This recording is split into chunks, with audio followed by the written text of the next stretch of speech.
ஈரோடு மாவட்டத்தில் உள்ள கன்னிவாடி கிராமத்தை சேர்ந்த மதிப்பிற்குரிய எழுத்தாளர் சி சிவகுமார் அவர்களின் ஆதிமங்கலத்து விசேஷங்கள் என்ற நகைச்சுவை தொகுப்பிலிருந்து இன்று ரேடியோ. மீதி உள்ள சூரியன் பனை உயரத்தில் இருக்கும் பொழுதுக்கே விசாகனும் பாலமுருகனும் கிளம்பி மூலனூருக்கு செல்வார்கள். ஒரே சைக்கிளில் 2 பேருமாக பெடலிங் போட்டுக்கொண்டு பயணித்துக் கொண்டே ஆதிமங்கலத்தின் சந்து பொந்துகளுக்கும் செய்தி பரவுமாறு கதறுவார்கள். நாங்க ரேடியோ கேட்க போறோம். மூலனூரில் யூனியன் ஆபீஸ் உண்டு என்பதால் அங்குதான் முதலில் ரேடியோ வந்தது. யூனியன் ஆபீஸ் வளாகத்தில் பெருங்கூட்டத்தில் தங்களை கரைத்து கொண்டு மாலை நேர ஒளிபரப்பை இந்த இருவரும் கேட்டுவிட்டு ஆதிமங்கலம் திரும்புவார்கள். அவர்கள் வரும்பொழுதே மூலனூர் சுற்றுவட்டாரத்தின் அனைத்து அறிவையும் சுமர்ந்து கொண்டு தளர்ந்து போய்தான் வருவார்கள். வந்தவுடன் நேராக வீட்டுக்கும் போக மாட்டார்கள். வாய்க்கதவை திறந்து தங்கள் தகவல் கிட்டாங்கியை காலி செய்வதுதான் அவர்களது முதல் வேலை. டீ கடைக்கு வந்து தேநீர் அருந்தி முடித்த பின் மூலனூரில் தாங்கள் கண்டு கேட்டுணர்ந்த உண்மைகளை சொல்ல ஆரம்பிப்பார்கள். அவர்கள் சொல்வதை கேட்கவும் ஆளுண்டு என்ற கட்டம் வந்த பொழுது எல்லை மீற ஆரம்பித்தார்கள். அருகில் இல்லாதவர்களை பற்றி பேச்சு வருகையில் அவருக்கு எல்லாம் என்னங்க தெரியும் என்று ஆரம்பித்தார்கள். சுற்றி இருந்தவர்கள் அதை ஆமோதிப்பது தெரிந்ததும் எதிரில் இருந்தவர்களிடமே உங்களுக்கெல்லாம் என்னங்க தெரியும், சும்மா இருங்க என்று வாயடைக்க ஆரம்பித்தார்கள். ஆதிமங்கலத்தை பற்றியும் அதை சுற்றியுள்ள பகுதிகளை பற்றி மட்டுமே தகவல் தெரிந்து வைத்திருந்த விசாகனுக்கும் பாலமுருகனுக்கும் பாகிஸ்தான், பாலஸ்தீனம், அமெரிக்கா, ரஷ்யா, பர்மா பிரச்சனைகளை பற்றியெல்லாம் தெரிந்து போனால் வாயாடுவதற்கு கேட்கவா வேண்டும்? ஒரு நாள் டீ கடையில் உரத்த குரலில் பாலமுருகன் சொன்னான், நம்மூரு கணக்கு பிள்ளையா, அவருக்கெல்லாம் என்னங்க தெரியும்? கரூருக்கு கிழக்கே என்ன இருக்குன்னாவது தெரியுமா அவருக்கு? அவன் அதை கூறிய நேரம் கணக்கு பிள்ளை கேட்டுக்கொண்டே கடையை கடந்தார். கணக்கு பிள்ளை அல்லவா, உடனடியாக கணக்கு போட்டு விட்டார். இந்த பயல்களின் அட்டூழியம் தாழ முடியாததாக இருக்கிறதே என்று எண்ணி உடனே கோயம்புத்தூருக்கு போய் ஒரு பெட்டிக்கு ஆர்டரும் கொடுத்து விட்டு வந்து விட்டார். ஒரு வாரத்தில் ரேடியோவாகப்பட்டது வந்து சேர்ந்தது. தீகா கட்சிக்காரனது நாராயணசாமியால் ஏற்றி வைக்கப்பட்ட கொடிக்கம்பத்தின் உயரத்திற்கு போட்டியாக ரேடியோவுக்கான ஏரியல் நாட்டப்பட்டது. ஏரியல் நாட்டப்படும் முஸ்தீப்புகளை பார்த்த பொழுது தேவேந்திரனது சபையில் ஊர்வசியும் திலோத்தமையும் பேசுகிற ரகசியமெல்லாம் கூட இனி ஆதிமங்கலத்துக்கே கேட்டுவிடும் என தோன்றியது. ஊரிலே ரேடியோ கேட்கப் போகிற மகிழ்ச்சியில் அனைவரும் உடலுழைப்பை தர ஆசைப்பட்டார்கள். ஆனால் அது பனைமரத்தில் குத்தி வைத்த ஒரு ஊசியை சுமந்த கதையாக போல் ஆனது. அந்த சின்ன வேலையை செய்வதற்கு ஆளுக்கு போட்டி போட்டுக்கொண்டு முன்வந்து குழப்பத்தையே விளைவித்தார்கள். ஏரியல் மாட்டுகிற ஆட்களுக்காக ஒரு குண்டான் நிறைய காஃபி வைத்து யாரோ கொண்டு வர அதை குடித்துவிட்டு 5 குண்டான் நிறைய ஆலோசனைகளை அள்ளி வழங்கினார்கள். ஒரு வழியாக ஏரியல் மாட்டி ரேடியோ எடுக்க ஆரம்பித்தது. சந்தன நிறத்தில் சாக்கு துணி போல் மேவி இருந்த ரேடியோவின் முன்பக்கம் இடது ஓரத்தில் பால் சாம்பல் வண்ண கண்ணாடி இருந்தது. வால்வுகள் சூடேற மெதுமெதுவாக அதன் நிறம் மாறி பச்சையாக ஒளிர்வதை ஊரே அதிசயமாக பார்த்தது. அசரீரியின் அற்புதத்தை கொண்டு வந்து ஆதிமங்கலத்து காதுகளில் நடமாட ஆரம்பித்தால் ஆகாசவாணி. நேயர் கூட்டம் கணக்கு பிள்ளையின் வீட்டு வாசல் நடையில் நெரிசல் தாழ முடியாத அளவுக்கு அம்மியது.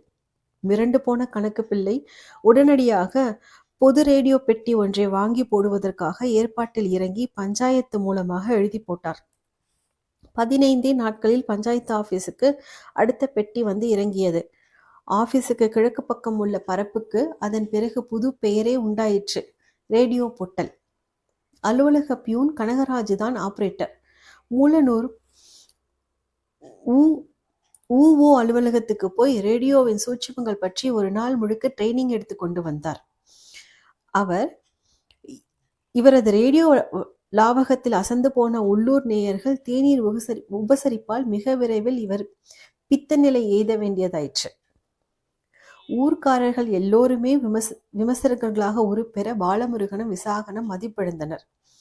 ரேடியோ பொட்டலில் முக்கிய தலைவர்கள் வானொலியில் பேசுகிற நாட்களில் பெரும் கூட்டம் கூடியது. இவர்களது சலசலப்பு தாங்காமல் அங்கிருந்த வாதநாராயண மரத்து காக்கைகள் சிதறி பறந்தன. வானொலியில் உழவர் உலகம் பெரும் மகசூலில் பற்றிய கனவுகளை ஊர்க்காரர்கள் மத்தியில் விதைத்தது. அந்த நிகழ்ச்சியில் குடியானவர்களை குறு விவசாயிகள் என்றும் பெரு விவசாயிகள் என்றும் குறிப்பிட்டதால் ஆதிமங்கலத்து விவசாயிகள் அடையாள சிக்கலுக்கு ஆளானார்கள். தேனி சின்னமனூர் போய் வாங்கி வந்து மிளகாய் நாற்றுகள் நட்ட காளியப்பன் வானொலிகள் சொன்ன விகிதத்தை புரிந்து கொள்ளாமல் அதிக வீரியத்தில் மருந்து அடித்துவிட பயிர்கள் எல்லாம் புகைந்து போய் நஷ்ட காளியப்பன் ஆனார். ரசாயன கொல்லி அதிக அளவில் வேலை செய்து விட்டது. அதன் பிறகு உழவர் உலகத்தை நம்புவதில்லை என ஒரு சபதமே எடுத்து விட்டார் அவர். நாட்கள் செல்ல செல்ல ரேடியோவின் உருவம் சிரிப்பதும் எங்கு பார்த்தாலும் அதன் எண்ணிக்கை அதிகரிப்பதும் ஒன்று போல இயைந்து நடந்து வந்தன. தோளில் தொங்கிக் கொண்டே உடன் பாடி வரும் பைங்கிலியாக ஒரு பெட்டி ஆதிமங்கலத்துக்கு வந்தது. அது டிரான்சிஸ்டர் வல்லன் வாங்கியது. மூலனூர் சந்தையில் மாட்டு கண்ணுக்குட்டியை விற்று அந்த காசில் வாங்கியதாகும். விற்ற பணத்தோடு தங்கம் எலக்ட்ரானிக்ஸ் போய் டிரான்சிஸ்டர் வாங்கி வந்தார்.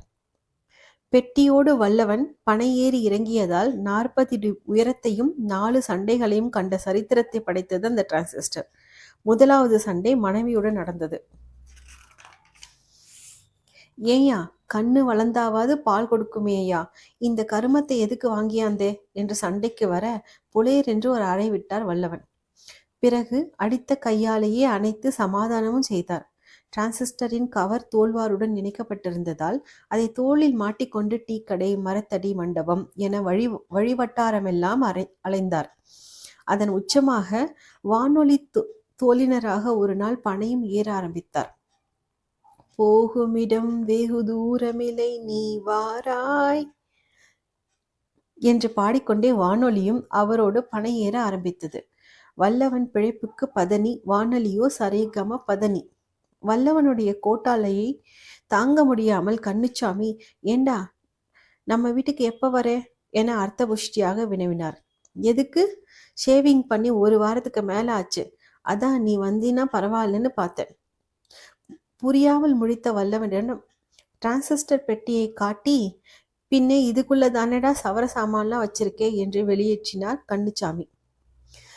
வல்லவன் கண்ணுச்சாமியை கை ஓங்கினார். சுற்றியிருந்தவர்கள் ஓடி வந்து சமரசம் செய்தனர். ஒரு நாள் திண்ணையில் பாடிக்கொண்டிருந்த ரேடியோ வல்லவன் எழுந்து எங்கோ சென்று விட்டு வந்து பார்த்த பொழுது பாடவில்லை. என்னடி செஞ்ச, கண்டதையும் திருக்கினியா என்ற மனைவியிடம் திரும்பவும் சண்டைக்கு போனார். சண்டைகள் ஒன்று போல் மற்றொன்று இருப்பதில்லை. இம்முறை கோபித்து கொண்டு தாய் வீடான தூராம்பாடிக்கு அவள் போய்விட்டாள். வல்லவன் தனது வானம்பாடியை தூக்கி கொண்டு மூலனூர் கடைக்கு வந்தார். யோ, என்னையா இது? வாங்கி போய் 10 நாள்ல இப்படி ஆகி போயிடுச்சு, பாட மாட்டேங்குதியா? கடைக்காரன் கையில் வாங்கி முதல் காரியமாக பெட்டியையும் கவரையும் தனித்தனியாக பிரித்தார். தனது ரேடியோவின் சட்டை நீக்கிய வடிவத்தை முதல் முறை பார்த்த வல்லவனுக்கு அதுவே ஒரு அனுபவமாக இருந்தது. கடைக்காரனின் கைப்பட்டு கவர் கீழே விழுந்தது. வல்லவன் பதறி, யோ பாத்தியா, அதுவும் ரிப்பேர் ஆயிர போது என்றார். கடைக்காரன் முறைத்தார். முறைக்கிறதுல இருக்கிற ரோஷம் நல்ல சாமான் கொடுக்கறதுலையும் இருக்கணையா? கடைக்காரருக்கு தான் அகப்பட்டிருப்பது எப்பேற்பட்ட ஆளிடம் என்று லேசாக உரைக்க மௌனமானார். சிறிது யோசித்து விட்டு, தினம் எவ்வளவு நேரம் பாடும் என்றார். படுக்கிற வரையிலும் பாடும் என்று வல்லவன் சொன்னதும் கடைக்காரருக்கு விஷயம் புரிந்துவிட்டது. அதுவும் பாவம், படுக்கிற வரைக்கும் பாடிட்டு தாயா இருந்திருக்கு. உள்ள செல்லு தீந்து போச்சியா? செல்லு தீந்து போச்சு. செல்லா? ஆமாயா, பேட்டரி கட்டை. இதை பாரு என கடைக்காரர் உள்ளிருந்து தீர்ந்து போன பேட்டரிகளை எடுத்து காட்டினார். இது எங்கேயா தீர்ந்து போச்சு? முழுசாதானே இருக்கு. இது வெளியில முழுசா இருக்கும்யா, உள்ள இருக்கிற கரண்ட் மட்டும்தான் தீர்ந்துருக்கும். இதுக்குள்ளார கரண்ட் இருக்குமாக்கும்?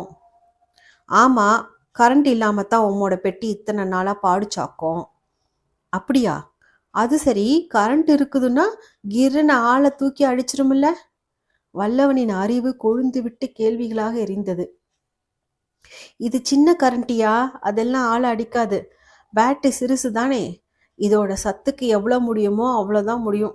ஒருத்தன் பொண்டாட்டியை அடிக்கலாம், ஆனா அவனே ஊர் பெரிய மனுஷன் அடிக்க முடியுமா? அதுவும் தனி தெம்பு வேணுமில்ல. அப்படி தெம்பு இருந்தா அது பெரிய கரண்ட்டு, இதெல்லாம் சின்ன கரண்ட்டு. நீ பேட்டரி செல்லுக்கு மட்டும் காசை கொடு, பாட வச்சிடலாம். முகத்தில் இருளடிக்க தான் முடிந்து வைத்திருந்த காசை எடுத்து நீட்டினான் வல்லவன். மனசுக்குள் கலக்கமாக இருந்தது. மூச்சு விடுற நேரத்துக்குள்ள பொண்டாட்டி அடிச்ச சங்கதி மூலனூர் வரைக்கும் வந்திருக்கே என்று மனசுக்குள் நினைத்து கொண்டார். பஸ்ஸில் பாட்டு கேட்டுக்கொண்டே ஊர் வந்து இறங்கிய வல்லவன் ஊருக்குள் உலவிக் கொண்டிருந்த குருவி சுடுகிறவர்கள் தோளில் பாடலுடன் அலையக் கண்டார்.